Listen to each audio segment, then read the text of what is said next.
Get this figure and more at the Big Bad Toy Store, links in the description. Hey, my name is Jobby, and of all the things Michael Bay fucked up about Transformers, at least he didn't mess up Megatron. Design-wise, at least.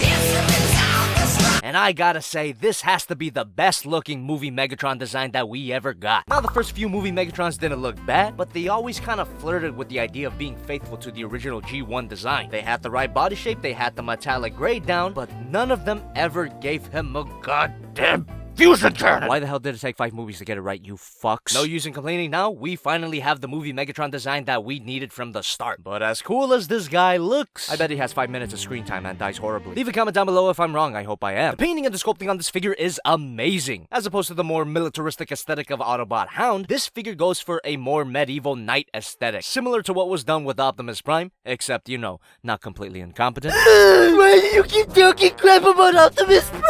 This figure wasn't bad by any means, but after these figures, I see now that this figure could have been way better. And don't give me that shit about how this figure's the best version of the Knight Optimus Prime that we ever got. Doesn't change the fact that this figure is just not perfect. Not perfect?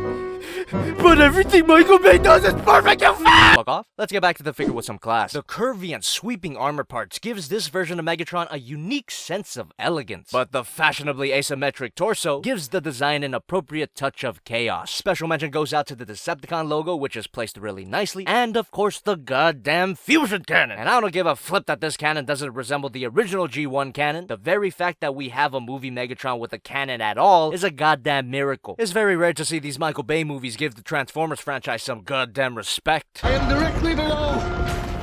Enemy screw. Maybe just a bit too small, but how you use it is what really matters. As for the painting on this figure, this guy is not the most colorful. I mean, most of the figure is molded in this semi-metallic gray plastic with little bits of painted darker grays to add a little more variation. That might sound boring at first, but Megatron as a character has always been a monochromatic bastard. And it's not like the figure's completely dull. You get these bits of mustard yellow that just it's a very appealing contrast to colors, but just like most affordable Transformers figures, this guy could always use some more paint. Of course, there's always the possibility of you painting it yourself, but you don't really have to. This figure looks perfectly fine on its own. But there is a part of the head that kinda bothers me. I'm perfectly okay with yellow teeth, I mean, I have some myself. But a yellow bottom lip seems like lazy painting to me. At least the sculpting on the head is unbelievably fantastic. Sure, it's ugly as fuck, but in the best way possible. And it might sound a bit exaggerated, but this is one of the best cases of light piping I've ever come across. The clear red plastic is cleverly integrated into the head sculpt instead of just being a huge chunk on the back of the head. Kinda reminds me a bit of Shin Godzilla. And the eyes themselves are not too big or not too small. They're just beady enough that when light passes through them, it looks intimidating as all hell. And I don't want to keep beating a dead Prime, but what the fuck happened? So the figure is so well put together and solid that it almost looks like it doesn't transform. Even when you look at the back, you really have to try to be upset about this piece of kibble. And if there's one thing I'm bad at,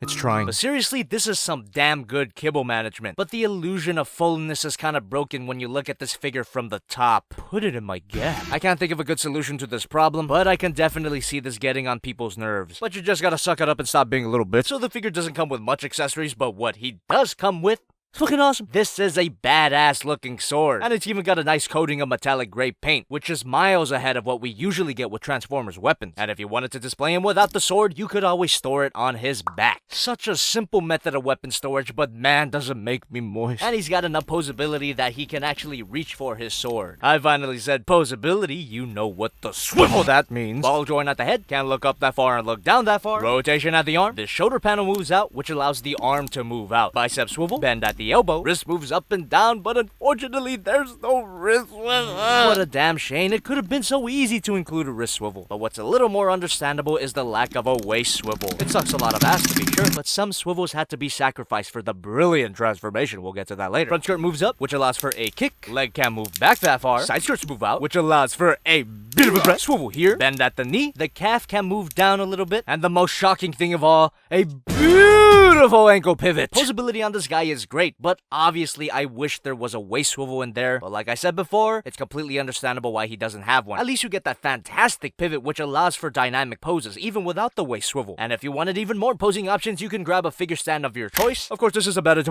put it in this peg hole, and you get some aerial poses. And by aerial, I mean 2 inches off the ground. You know what else is 2 inches? Obvious dick joke. Not this figure. Here's Figma-matic Academy, SH Monster Arts Godzilla, Masterpiece Optimus Prime, Deluxe Class Last Night Barricade, Voyager Class Hound, Voyager Class Optimus Prime, and the Masterpiece MP36 Megatron. And as much as I've thrashed Optimus Prime, I can't deny that he looks pretty good alongside Megatron. It's always a good time when these two characters fight. So not only is the robot mode great, but the transformation is incredibly fun to go through. But probably not as fun to watch.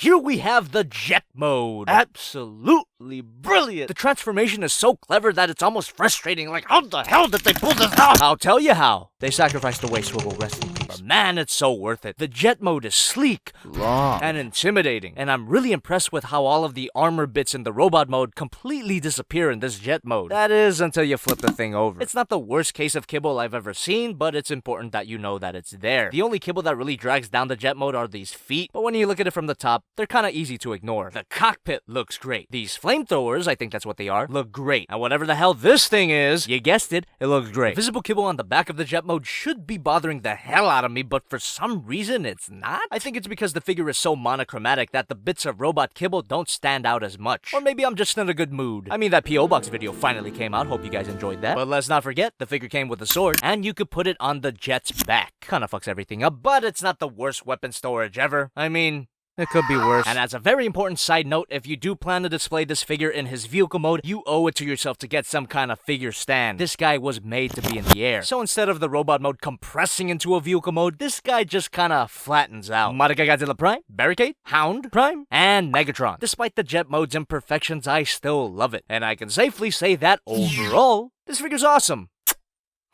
Why didn't you get the double kiss off? As much as I understand why they couldn't include a waist swivel, it's kind of an important joint that I wish they integrated into the figure somehow. Trust me, it was hard for me too. And despite the single kiss, I still love this figure and I definitely recommend you pick it up. Unfortunately, it's kind of hard to find these days, but it's well worth your time. Or you could just click the link in the description to the Big Bad Toy Store! Big Bad Toy Store needs no fancy introduction. If you watch toy reviews, you know what the hell it is. And it's one of the few places that carries the Voyager class Megatron at a reasonable price. But it's part of a 2-pack with the Voyager class Hound, which in itself is a fantastic figure. Check out the review if you haven't. Might look like a lot at first glance, but you're getting 2 awesome figures at a good price. Click the link in the description, you won't regret it.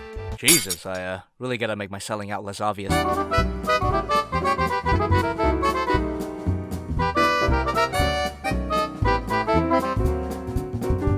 If I die